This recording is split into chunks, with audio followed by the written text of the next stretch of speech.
The version of the fine-tuning argument for the existence of God that you read for this time was due to Roger White, who's an important philosopher, contemporary, works at MIT. And he started, just as Paley started, with an analogy. He said that our situation is just really like another situation. Just as Paley had said, our situation looking at the squirrel is just like the gentleman's situation looking at the watch. Roger White says our situation looking at the cosmological constants, I'll explain what that means in a moment, is just like the following situation. Imagine that this studio, the studio I'm in, has been wired with explosives. Imagine that the explosives, if they had gone off any time in the recent past, would have pulverized the studio, annihilated everything inside it. Imagine that the explosives were all set to go off 10 minutes ago. Okay? And the only thing that could prevent them from going off was proper setting on some dials outside. The explosives are wired to dials outside the studio. There are 9 of them. And they've all got numbers, 1 through 9, on them. And these dials, like tumblers, are just sort of whirring round on an axle in the wind, going burr, burr, burr, burr, burr, burr, burr. And had the dials not read 4, 8, 3, 2, 1, 6, 9, 3, 5, 10 minutes ago, then the bombs would have gone off. Now, suppose I learn all this. What do I think? Well, firstly, I'm very happy I'm alive. And I conclude from the fact that I'm alive that those dials must have been set at exactly those values. They must have had exactly those values 10 minutes ago. What am I going to think about how that came to happen? One thing I might think is that just came about by chance. That was just very lucky. I might think, phew, just by chance the wind happened to blow the dials into just the right position 10 minutes ago. It was just an incredible fluke.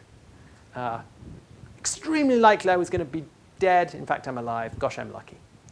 Another thing I might think is, well, look, probably what's happened here is that somebody has interfered with the dials. Somebody was out there, either the person who set the bombs or some sort of heroic intervener, got in the way, set those dials so as to ensure that I would be alive now.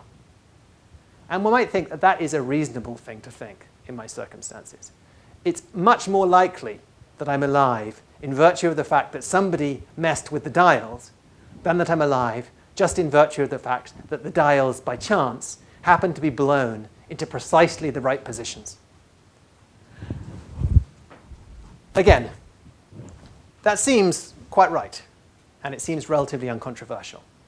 What's controversial about Roger White's argument is that he says that case is just like this case that I'm now going to describe. It involves cosmological constants. When we look at the fundamental laws of physics, we see that there are certain numbers built into the laws.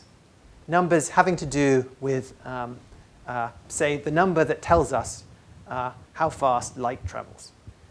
Say, the numbers that give us the relative strengths of the fundamental physical forces. Physicists call these the physical constants. And they're curious things, these physical constants, because they seem to float relatively free of the fundamental laws of physics. You couldn't, just by looking at the laws of physics and not looking at the constants, guess what values the constants would have. You're not able to predict from the rest of the apparatus of physics what particular values the physical constant should have. And the other curious feature of them is that we're very lucky that they have the values that they do. So it's been said, with some plausibility, that if these physical constants, which seemingly could have been different, if they had been different in almost any way, then the universe would not have been the kind of place in which life could exist. And so we would not have existed. Let's take a particular example just so you can get the idea. Take the gravitational constant. and its strength relative to the other fundamental physical forces. So, if gravity had been any weaker, if it had just been a little bit less strong, then after the Big Bang, almost certainly the matter would have remained pretty evenly distributed across the universe. It would not have coalesced into galaxies, stars, planets, and so forth. And of course, if that had happened, then it seems very unlikely that there would have been anything that we would recognize as life. On the other hand, suppose that the gravitational constant had been a little bit stronger.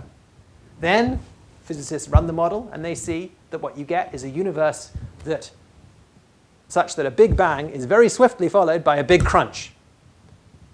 The universe would not have kept expanding. Matter would have remained in a very dense, very close together state. And again, that would not have been a universe in which anything that we'd recognize as life could have existed. So, if the gravitational constant, which is just one of many, many, many physical constants, had been ever so slightly different along either dimension, ever so slightly weaker, ever so slightly stronger, then almost certainly we would never have existed.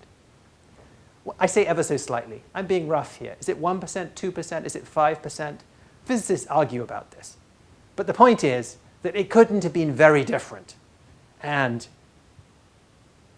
the universe had been such that it was hospitable to life. OK.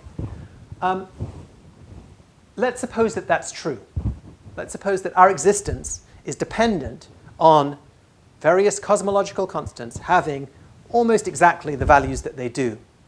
And let's suppose that these values could have been different in the sense that there's nothing else in our physical theory that blocks these constants having different values. There's nothing that explains why the constants have the values that they do. I take it that something approximating what I just said is right. And let's assume that it is. OK, what does that tell us about God? Well, says Roger White, if our existence was dependent on this bunch of constants having just the right values, and we observe that we exist, isn't that just like, in the bomb's case, my existence being dependent on the dials outside this room being set at just the right values, and then me observing, oh, I exist. And just as in the latter case, I should think, somebody set those dials, somebody who wanted to protect me set those dials. So, in the cosmological constants case, says Roger White, I should think somebody who wanted creatures like us to be alive probably set the cosmological constants to the values that they have. That is the broad idea behind the fine-tuning argument for the existence of God. Okay. Just as with Paley, we've got to now do some work now to make this into a rigorous argument.